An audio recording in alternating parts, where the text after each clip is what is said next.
I grew up in a small town in northern Michigan, where most houses sat far apart.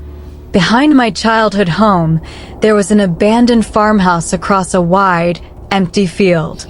For years, it stayed dark, quiet, and untouched. One night, when I was 16, I saw a light flicker in the top window. At first, I thought it was someone trespassing, but the light didn't move. It stayed still, like a lantern held by someone waiting. When I stepped outside to get a better look, the field felt colder than usual. The wind wasn't blowing, yet the grass moved in one direction, toward the house. My dog, Tucker, walked beside me, growling low. He never growled unless something was wrong. As we watched, a shadow leaned into the window frame. Not a shape, a silhouette, like a person standing behind the glass. But the farmhouse had been empty for over 20 years. The light went out. The window went black. I turned to head inside, but Tucker suddenly barked and pulled toward the field. I froze. The window that had been dark now showed someone standing outside on the roof, staring across the field directly at us.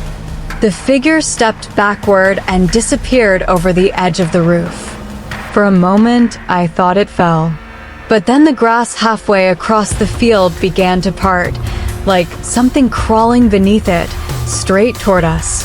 Tucker backed up and whimpered. I've never heard him make that sound. I grabbed Tucker and ran inside. I locked the door, pulled down the blinds, and checked every window. When I reached the back room, the field was silent again.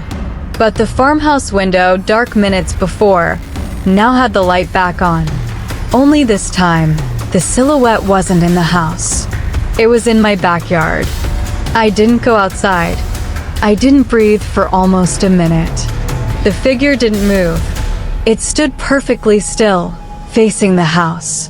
When I blinked, it was suddenly gone. No footsteps, no sound, just an empty yard, and the feeling that something was still watching. The next morning, there were footprints in the wet grass leading from the field to my back door. But they weren't shaped like a person's.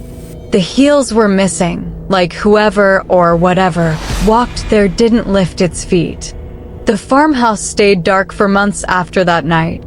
But sometimes, even now, I still see that upstairs light flicker on, and I know it's looking back.